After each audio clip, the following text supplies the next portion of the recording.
Hello friends, hope you all are fine. Today we are going to start our chapter number 2 of class 9th economics, and the name of chapter is pupil as resource. Basically in this chapter we will cover that how an individual become a resource, on what things there is a need to invest money so that an individual can be a resource, a productive resource which can contribute in the betterment of the economy as well as also contribute in the economic growth and economic development of the country.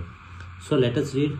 Point to remember: human being perform many activities which can be grouped into economic and non-economic activities.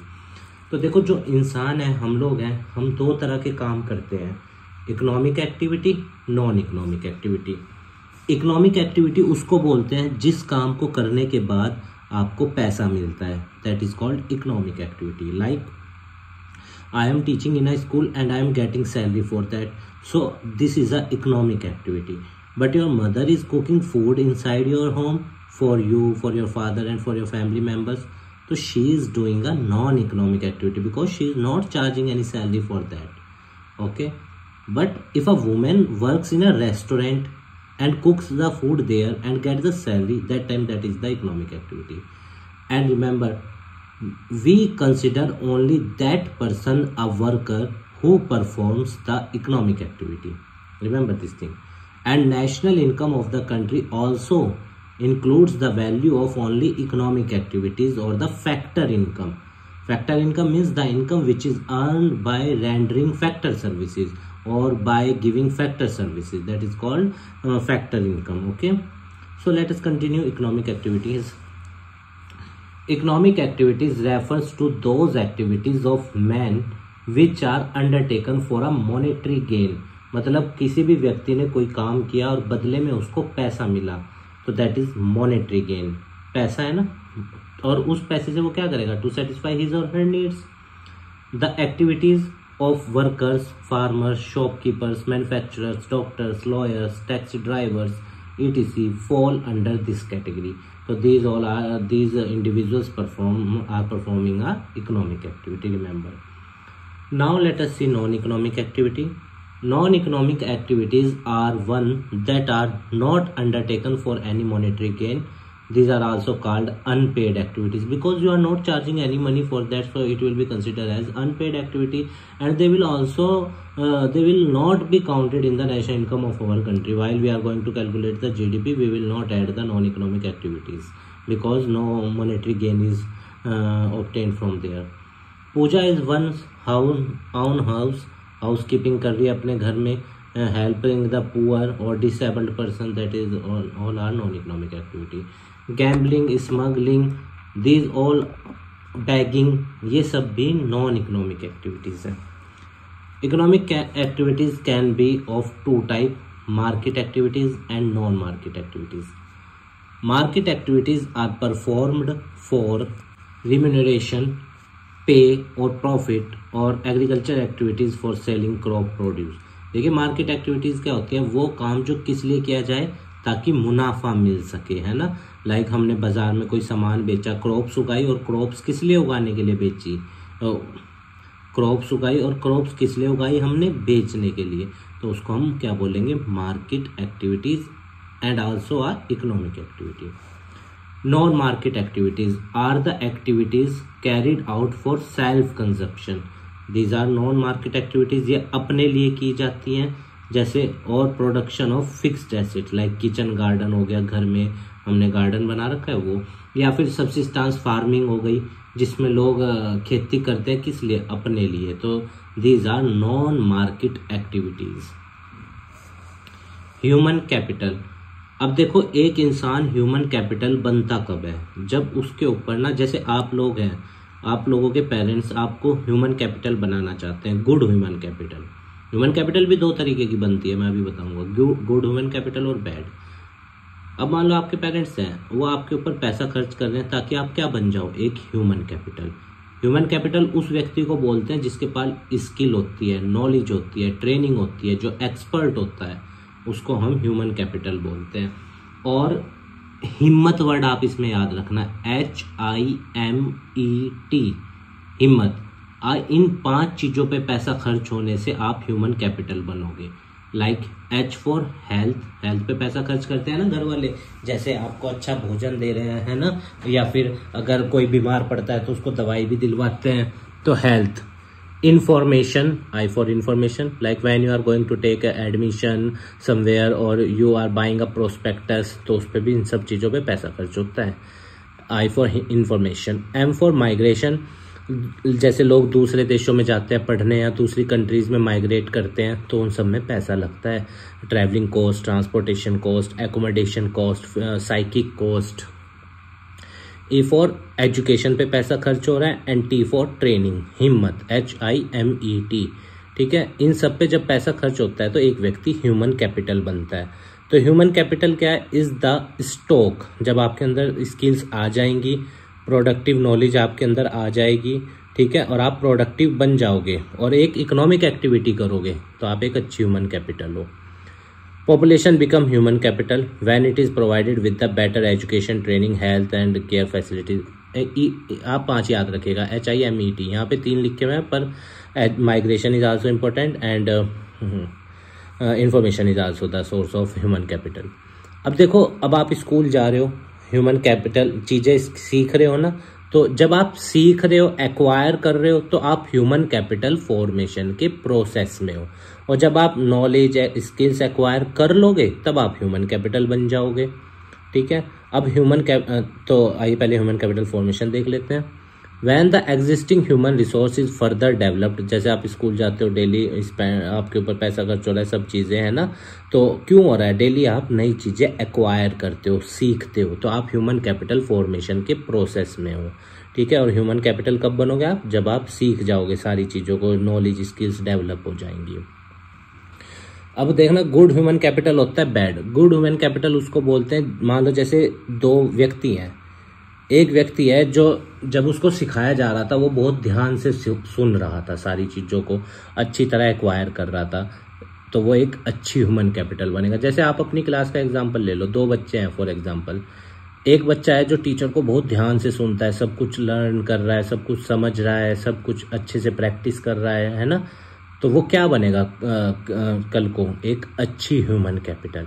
पर एक बच्चा है, जब teacher पढ़ा रहा है उसका ध्यान इधर उधर है, या वो विंडो से बाहर देख रहा है, या बातें कर रहा है, तो ह्यूमन कैपिटल तो वो भी बनेगा, पर वो बैड ह्यूमन कैपिटल बनेगा, क्योंकि उसको नॉलेज ही नहीं होगी। क्योंकि जब टीचर डिलीवर कर रहा था नॉलेज, तब तो उसने अपना टाइम वेस्ट किया, है ना। तो ह्यूमन कैपिटल 2 तरीके के होते हैं, गुड और bad. People as a resource are a way of referring to a country's workforce. Workforce बोलते हैं उन लोगों को जो काम कर रहे हैं एक देश के अंदर। अगर मैं आपको इंडिया की वर्कफोर्स बताऊं, हमारे यहाँ 47 करोड़ 30 लाख लोग जॉब्स करते हैं। फिर उसमें फॉर्मल इनफॉर्मल सेक्टर आ जाता है, वो चीज़ है अलग। पर जब जो देश की वर्कफोर्स है, काम करने वाले लोग हैं, ठीक है ना, जिनके अंदर स्किल्स, ट्रेनिंग, एबिलिटीज़ का यूज़ कर रहे हैं, तो वो रिसोर्स हैं एक देश के लिए, जो देश की इकोनॉमिक ग्रोथ और इकोनॉमिक डेवलपमेंट को क्या करेंगे? Promote. The quality of population.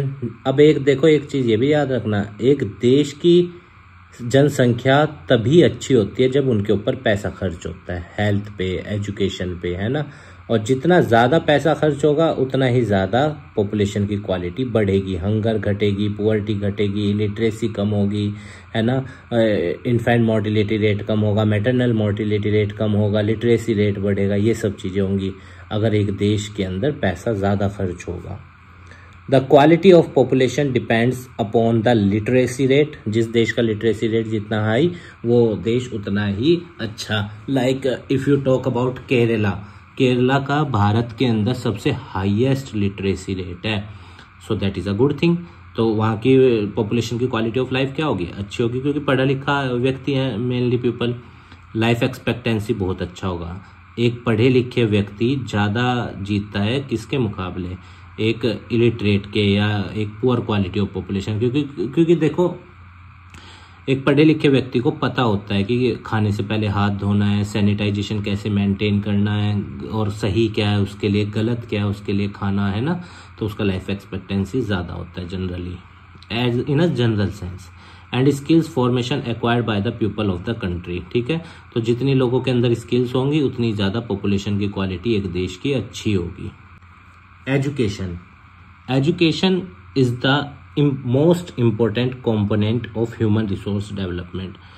देखो, मैं ये नहीं कह रहा कि जो व्यक्ति एजुकेटेड नहीं होता वो ह्यूमन रिसोर्स नहीं बनता या वो इकोनॉमिक एक्टिविटी नहीं करता, वो भी करता है और पैसा भी कमाता है, सब कुछ अच्छा है, ठीक है, मैं समझ रहा हूँ।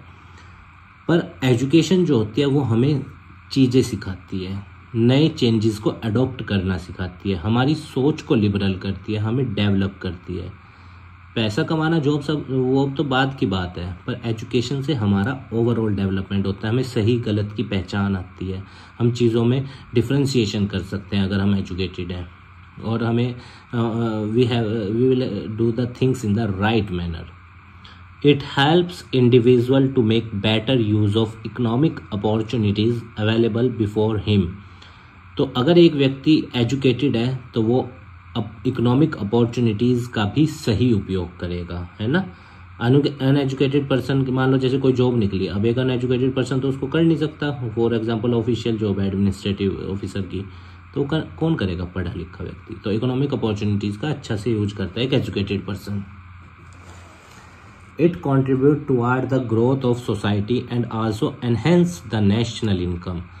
एक पढ़ा लिखा व्यक्ति समाज की तरक्की में योगदान देता है। जैसे फॉर एग्जांपल मान लो एक व्यक्ति है, वो एक अच्छा इंजीनियर है, पढ़ा लिखा बढ़िया इंजीनियर है, अच्छे IIT से पढ़ा है, तो क्या होगा? वो नए नए इंफ्रास्ट्रक्चर डेवलपमेंट करेगा, प्रोजेक्ट्स बनाएगा, तो सोसाइटी ग्रो करेगी। And also enhance the national income. और देखो, एक पढ़ा लिखा व्यक्ति पैसे जब कमाएगा, वो बात अलग है कि पॉपुलेशन एक्सप्लोजन की वजह से अनएम्प्लॉयमेंट रेट एजुकेटेड लोगों का ज़्यादा है, मैं मानता हूँ, पर एक पढ़ा लिखा व्यक्ति देश के विकास में योगदान देता है ना।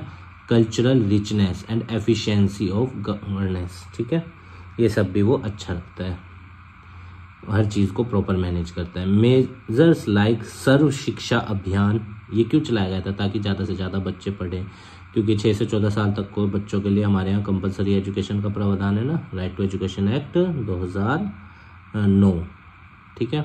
और आर्टिकल 21 पार्ट ए 6 से 14 साल तक के बच्चों को कंपलसरी एजुकेशन, आर्टिकल 24 14 साल से कम के बच्चों पे काम नहीं करवा सकते। मिड डे मील स्कीम, ठीक है ना, पेड वर्क नहीं करा सकते। अब ये मत कहना कि घर का काम भी नहीं करेंगे हम, वो तो करना पड़ेगा, है ना। राइट टू एजुकेशन एक्ट, ये पास हुआ हमारे यहाँ। Have been introduce to push education at furthest and.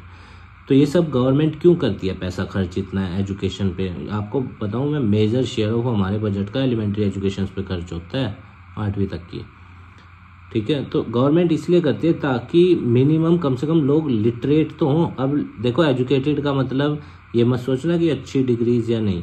Government ये मानती है कि उस पर व्यक्ति को एजुकेटेड बोला जाएगा कोई जो किसी एक भाषा को पढ़ और लिख सके। तो education plays a important role, remember in this thing, है ना। So get the best education of your life while your teacher is delivering the lecture. Listen him or her carefully, ask the questions, raise the queries, है ना। It will enhance your ability to conquer or to survive in this competitive world. Health, second important thing जिससे एक व्यक्ति resource बनता है, that is health. Health is another very important component of human resource development. Efficiency of worker largely depend on their health. देखो, health का भी एक बहुत ज़्यादा इम्पोर्टेंट रोल है एक व्यक्ति के विकास में, और हेल्थ से ही एक व्यक्ति की एफिशिएंसी बढ़ती है। जैसे मान लो मैं स्वस्थ हूँ, बिल्कुल सेहतमंद हूँ, तो मेरी काम करने की क्षमता भी ज़्यादा होगी, मैं छुट्टी कम लूँगा, है ना, मेरा पढ़ने में मन भी लगेगा, सब कुछ। तो एक हेल्दी व्यक्ति ज़्यादा एफिशिएंट होता है अनहेल्दी के मुकाबले। If a person is healthy he would give his maximum output. एक व्यक्ति अगर हेल्दी है तो शी और ही विल गिव हिज और her maximum output while he is working और शी इज वर्किंग, रिजल्टिंग, जिसका परिणाम क्या होगा? देश तरक्की करेगा, है ना। और एक हेल्दी व्यक्ति वर्क से भी एब्सेंस नहीं होता, कम होता है। Japan, most developed country, is a country which lack natural resources, जिसके पास नेचुरल रिसोर्सेज नहीं है। पर मैं आपको बताऊं, जापान जरा सा देश है पर हमारे से ज़्यादा स्ट्रॉन्ग इसका GDP है, but due to its investment on human resource. देखो, एक सबसे बड़ी प्रॉब्लम हमारे यहाँ पे क्या है इंडिया के अंदर, हम लोग पैसे को सेव करते हैं कि फ्यूचर में शादी करनी है बच्चों की या कोई प्रॉब्लम आएगी उसके लिए पैसा रखा है, पर जापान में क्या होता है, लोग अपने बच्चों पे इन्वेस्ट करते हैं, उनकी बेस्ट से बेस्ट एजुकेशन पे, बेस्ट से बेस्ट हेल्थ पे, और इसीलिए वो एक अच्छा ह्यूमन रिसोर्स बन जाते हैं. But due to its investment on human resource in the field of education and health, it is one of the top developed countries. देखो आप उनकी टेक्नोलॉजी देखो, बहुत सी चीज़ें ऐसी हैं जो जापान में है, हमारे यहाँ आई भी नहीं अभी. Due to historical and cultural reason there was a division of labour between man and women which is now on the very verge of change. पहले क्या होता था, mainly man go outside for the work and the women generally prefer the domestic chores, but now it is change. We man and women both are equal and even women is also participating at a very large scale in the development of the country. I can understand that women's contribution in the economic development is very much low due to social restrictions, but as a girl is getting educated, the society is getting changed. And slow by slow, चलो हम तेजी से नहीं मानते, धीरे धीरे ही परिवर्तन तो आ रहा है. लिटरेसी रेट, इससे पता चलता है कि एक देश के अंदर इकोनॉमिक डेवलपमेंट या उस देश के लोग कितने पढ़े लिखे हैं. is the percentage of population of an area at a particular time aged 7 years or above can read and write. मतलब कितने लोग पढ़ और लिख सकते हैं, उसको हम क्या बोलते हैं, लिटरेसी रेट. फिर इसमें भी अडल्ट लिटरेसी रेट होता है, यूथ लिटरेसी रेट होता है ना, वो अलग चीज़ है. लाइफ एक्सपेक्टेंसी का मतलब होता है ऑन एन एवरेज एक व्यक्ति जिएगा कितना. जैसे मैं आपको बताऊं, जब हमारा देश आज़ाद हुआ था, that time our life expectancy is 36. Now it is, how much it is now? 69.9 for male and 70 point something for female. तो लाइफ एक्सपेक्टेंसी सबसे ज़्यादा जापान का है वर्ल्ड में, कि एक व्यक्ति जिएगा कितने साल. बर्थ रेट क्या होता है, is the number of lives babies born per 1000 of population during a year. ठीक है, बर्थ रेट कितने, मतलब 1000 में से कितने बच्चे पैदा हुए जो जीवित हैं. अब एक चीज़ उसमें याद रखना, इन्फेंट मोर्टेलिटी रेट में थोड़ा सा डिफरेंस है. इन्फेंट मोर्टेलिटी रेट क्या होता है, बच्चे जो पैदा हुए उनमें से कितनों की मृत्यु हो जाएगी 1 साल का होने से पहले, उसको बोलते हैं infant mortality rate. Death rate और मोर्टेलिटी रेट ये 1000 पे निकलता है पॉपुलेशन का. ठीक है, इन्फेंट मोर्टेलिटी रेट आप समझिए 1 साल का होने से पहले कितने बच्चों की मृत्यु हो जाएगी जो पैदा हुए हैं. Sectors of the economy. अब हर देश के अंदर 3 सेक्टर होते हैं, primary sector, secondary sector and tertiary sector. Primary sector उसको बोलते हैं जिसमें नेचुरल रिसोर्सेज को एक्सप्लॉइट किया जाता है, ठीक है, यूज़ किया जाता है, एग्रीकल्चर पे डिपेंडेंसी होती है. सेकेंडरी सेक्टर उसको बोलते हैं जो प्राइमरी प्रोडक्ट्स को फिनिश गुड में कन्वर्ट करता है, जो रॉ मटेरियल प्राइमरी सेक्टर से आया उसको किस में कन्वर्ट करता है, फिनिश्ड गुड में. और टर्शरी सेक्टर बोलते हैं सर्विसेज सेक्टर, जहाँ पे इनविजिबल थिंग्स बनती हैं, है ना. बट अगर आप देखो आज के दौर में, जब हम आज़ाद हुए थे उस टाइम हमारी मेजॉरिटी ऑफ पॉपुलेशन एग्रीकल्चर पे थी, आज भी मेजॉरिटी ऑफ पॉपुलेशन एग्रीकल्चर पे है, प्राइमरी सेक्टर पे. पर सबसे ज़्यादा कंट्रीब्यूशन देश के जीडीपी में टर्शरी सेक्टर से आता है, हमारे यहाँ सबसे ज़्यादा पैसा, और सबसे कम पॉपुलेशन है टर्शरी सेक्टर पे. ये भी देखो कमाल की बात. और प्राइमरी सेक्टर का ग्रोथ रेट आज तक 3% नहीं हुआ इंडिया में. 1947 से आज तक हमेशा 3% से कम रहा, और देश का जीडीपी ग्रोथ कर रहा है 7 पॉइंट के आसपास से. इस साल का भी प्रोजेक्टेड 7% है. तो there is a need to invest money in the primary sector so that the majority of the population can get developed. If we are talking about the overall development of the country, we have to develop the agriculture sector because our majority of the population reside in the rural area, and the main livelihood source in the rural area is, you know, that is primary sector. Okay, let us continue. Primary sector include all those activities which are directly related to the extraction of natural resources. Example, agriculture, forestry, animal husbandry, fishing, poultry, farming और mining. ये सब काम primary sector के अंदर आते हैं. And in India the income generated from the primary sector is tax free. Remember this thing. Secondary sector includes those activities which interact to raw material. जो primary sector से raw material आता है उसको modify करके finish useful products में convert करते हैं मशीनों के जरिए. Hence, it is mainly manufacturing industry, sugar from sugarcane, manufacturing steel from raw iron or etc. Tertiary sector is called service sector. This is the way. Now I am recording the lecture. I am delivering a service. Like I teach in a school. They pay me the salary. So I am giving my services there. Tertiary sector is also called service sector as it provides the service to above two sectors. इन दोनों sectors को, primary और secondary को services कौन देता है? क्योंकि देखो transportation service, banking service, communication service है ना, जैसे दुकान वाला है कोई, वो बेच रहा है तो सामान को, that is also the in the service sector. Teacher की service, lawyer, doctor, tertiary sector. Unemployment क्या होती है? हालांकि अनएम्प्लॉयमेंट का फॉर्मूला होता है labour force minus work force. अब लेबर फोर्स समझो पहले क्या होती है. मान लो जैसे 2 लोग हैं, वो 5 लोग हैं, जिसमें से 2 लोग काम कर रहे और 3 लोग काम ढूंढ रहे हैं. अभी उन्हें काम मिला नहीं, 3 लोगों को काम ढूंढ रहे वो. तो देश की लेबर फोर्स है 5. Person working plus person seeking to work. ठीक है, 2 + 3 5 होगी, जो काम कर रहे या जो ढूंढ रहे. वर्क फोर्स होती है जो काम कर रहे हैं. तो कर कितने रहे थे? 5 में से 2. तो 5 में से 2 गए तो कितने बचेंगे? 3. वो 3 लोग जो काम ढूंढ रहे हैं वो है बेरोजगार. बेरोजगार उसी व्यक्ति को माना जाता है जो काम करता है. तो unemployment is equal to labour force. आप यहां लिख लेना, unemployment is equal to labour force minus work force. Unemployment is said to exist when people who are willing, जो लोग काम करना चाह रहे हैं और जो दिहाड़ी चल रही है वो ये कह रहे हैं कि हमें इसी पे ही काम दे दो, पर उनको काम नहीं मिल रहा, उसको बोलते हैं अनएम्प्लॉयमेंट, बेरोजगारी. और देखना बच्चों, जब बेरोजगार होता है ना एक व्यक्ति, उसके पास पैसा नहीं होता अपने सर्वाइवल के लिए भी, अपनी फैमिली की नीड्स को पूरा करने के लिए. ठीक है ना. तो आप लोग इसीलिए बहुत मेहनत करना, बहुत ज़्यादा, क्योंकि ये वर्ल्ड अब कंपटीशन का है और जिसके अंदर जितनी ज़्यादा स्किल और डेवलप, जो जितना ज़्यादा अच्छे से मेहनत कर रहा होगा ना, वो ही सर्वाइव कर सकता है. ठीक है, क्योंकि आपको पता है इंडिया के अंदर पॉपुलेशन एक्सप्लोजन बहुत ज़्यादा है, तो इसलिए आपको मेहनत बहुत करनी है. We refers to those in the age group of 15 to 59 के एज ग्रुप में जो व्यक्ति काम ढूंढ रहे हैं या काम कर रहे हैं, उनको हम मानते हैं, अनएम्प्लॉयमेंट में गिनते हैं जो काम ढूंढ रहे हैं पर जिनको काम नहीं मिल रहा.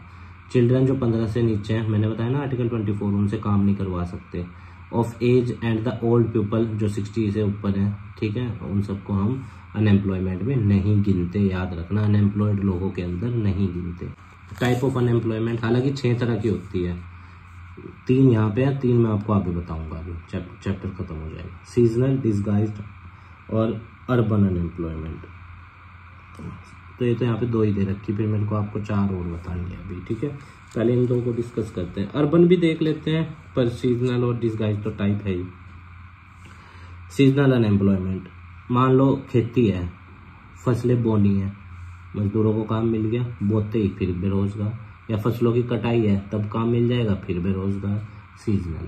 सीजन है तो काम है, नहीं तो फिर बेरोजगार. ऑकर्स, जब लोगों को काम नहीं मिलता during some months of the year, that is during off season. Farm labourers इसका बेस्ट एग्जांपल है सीजनल अनएम्प्लॉयमेंट का. एग्रीकल्चर में सबसे ज़्यादा होती है सीजनल अनएम्प्लॉयमेंट. इसीलिए तो गवर्नमेंट कोशिश करती है कि लोगों को अलाइड सेक्टर में शिफ्ट किया जाए, ज़्यादा से ज़्यादा लोगों को. Disguised unemployment.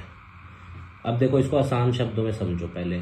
मान लो कहीं पे ना कोई काम चल रहा और उसमें 2 लोगों की ज़रूरत है, ठीक है, उस काम को करने के लिए, पर वहाँ पे ना 4 लोग लगे हुए उस काम को करने में. ज़रूरत कितनों की थी?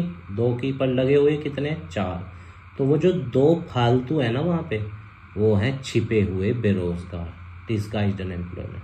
तो ये आपको एग्रीकल्चर में इंडिया में सबसे ज़्यादा दिख जाएगी. कोई भी, ये तो मैंने आपको क्लास का तो एक एग्जाम्पल के जरिए समझाने की कोशिश करी. मतलब वो व्यक्ति जो काम में लगा हुआ, जिसकी ज़रूरत नहीं है, जिसके द्वारा कोई प्रोडक्शन नहीं हो रहा, पर हमें देखने में लगेगा कि वो काम कर रहा है, वो छिपा हुआ बेरोजगार है.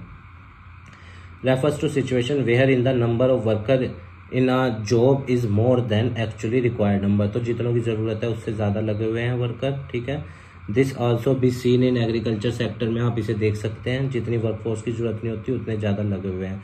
फैमिली मेंबर्स, घर के सभी लोग रूरल एरिया में खेती में लगे हुए. मान लो किसी परिवार में 5 लोग हैं, 5 के 5 लोग खेती कर रहे हैं, ज़रूरत 1-2 की है वहाँ पे. और family member is involve in work that could be done by 5 people only, means those 5 are disguisedly unemployed as their presence और एब्सेंस डज नॉट मैटर। तो वो लोग कुछ कर नहीं रहे, ना वो कुछ प्रोड्यूस कर रहे, पर वो हमें लगेगा कि वो इन्वॉल्व है, एम्प्लॉयड है, पर वो छिपे हुए बेरोजगार हैं। अब अर्बन अनएम्प्लॉयमेंट क्या होती है? Occurs when the educated person do not gate employment. ये कब होती है? जब एक पढ़ा लिखा व्यक्ति जिसे काम नहीं मिलता अपनी एजुकेशन के लेवल के हिसाब से। इंडिया में तो मेजॉरिटी ऑफ लोग, बहुत से लोग ऐसे हैं जिनको उनके एजुकेशन के हिसाब से काम नहीं मिल रहा, करना पड़ता है, क्या करें, मजबूरी है, सर्वाइवल करना पड़ता है। और has to work below it, या फिर उन्हें उनसे कम काम करना पड़ता है। जैसे people having higher degree of educational qualification do not have work to do, और a computer engineering degree holder is working as a data entry operator. बताओ, जैसे गवर्नमेंट जॉब में देख लो आप, लोग ग्रेजुएट होते हैं, है ना, पर क्या होता है, क्लर्क के फॉर्म भर रहे हैं, है ना, या ग्रुप सी ग्रुप, मैं किसी जॉब को कम नहीं कह रहा हूँ, पर मैं एक कंपेयर कर रहा हूँ कि जब आपने अच्छे से कोर्स किया है तो why you are going to do that job which is below of the qualification requirement which you have, है ना। अब ये तो थी दो तरह की बेरोजगारी, मेन, डिस्गाइज और सीजनल। अब मैं आपको बताता हूँ तीसरी, that is structural. Structural unemployment क्या होती है? जैसे मान लो कहीं पे ना नौकरी निकली और उसके लिए क्वालिफिकेशन मार्क रखी है 12th, पर आपने कर रखी है सिर्फ 10th, तो क्या आपको जॉब मिलेगी? नहीं ना। तो इसको बोलते हैं स्ट्रक्चरल। जब एक व्यक्ति इस वजह से बेरोजगार रह जाए क्योंकि उसके पास वो क्वालिफिकेशन नहीं है जो उस नौकरी के लिए चाहिए। आप यहाँ पे ज़रूर लिखना है इसको, स्ट्रक्चरल को, ठीक है, स्ट्रक्चरल अनएम्प्लॉयमेंट तीसरी हो गई। अब चौथी है, वो है फ्रिक्शनल अनएम्प्लॉयमेंट। फ्रिक्शनल क्या होता है? जैसे मान लो मैं अभी एक स्कूल में जॉब कर रहा हूँ और 1 नवंबर को फॉर एग्जांपल मुझे दूसरी जगह ज्वाइन करना है। अभी 1 नवंबर आने में 8-9 दिन है ना, फॉर एग्जांपल, तो पर मैंने यहाँ पे जॉब आज ही छोड़ दी, तो अब मैं 8-9 दिन के लिए क्या हूँ? बेरोजगार। इसको बोलते हैं फ्रिक्शनल। तो frictional unemployment is a temporary unemployment which occurs when worker move from one job to another. तो वो जो 8 दिन के लिए है वो मैं टेम्पररी अनएम्प्लॉयड हूँ, क्योंकि 8 दिन बाद तो मेरे को काम मिल ही जाना है। ये थी हमारी चौथी। एक होती है इनवॉलेंट्री, जिसको हम बोलते हैं ओपन अनएम्प्लॉयमेंट, इसका दूसरा नाम, जिसमें व्यक्ति काम ढूंढ रहा है पर उसको काम नहीं मिल रहा, और वो ये कह रहा है कि जो एग्जिस्टिंग वेजेस रेट चल रही मुझे उसी पे ही काम दे दो, पर उसे मिल नहीं रहा, involuntary. And the last one is voluntary, जिसमें काम है पर व्यक्ति करना नहीं चाहता। बहुत से लोग होते हैं वो कहते हैं कि नहीं मैं तो इतनी कम सैलरी पे नहीं करूँगा, वॉलेंट्रीली अनएम्प्लॉयड, वो खुद की इच्छा से हैं, ऐच्छिक बेरोजगार। ठीक है बच्चों, उम्मीद है आपको ये चैप्टर समझ में आया होगा। हमारे काम को सपोर्ट करने के लिए वीडियो को लाइक कीजिएगा, अपने दोस्तों के साथ उसको ज़रूर शेयर कीजिएगा, और आपकी कोई क्वेरी है तो आप हमें कमेंट बॉक्स में बताना, हम उसका आंसर देने की पूर्ण रूप से कोशिश करेंगे। बच्चों एक बात ध्यान रखना, मेहनत का कोई विकल्प नहीं है, आपको मेहनत अंततः करनी ही पड़ेगी। अभी से करोगे तो आपके लिए दिक्कतें आसान हो जाएंगी, क्योंकि ये वर्ल्ड जो है वो कंपटीशन का है और पॉपुलेशन बहुत ज़्यादा है, तो आपको अपने आप को सबसे बेहतर बनाना है ताकि कोई भी आपको हरा ना सके। ठीक है स्टूडेंट्स, और सेहत भी मेंटेन करनी है अपनी, ठीक है। स्वस्थ रहिएगा, खूब जीवन में आगे बढ़िएगा और मेहनत करते रहिएगा। धन्यवाद स्टूडेंट्स।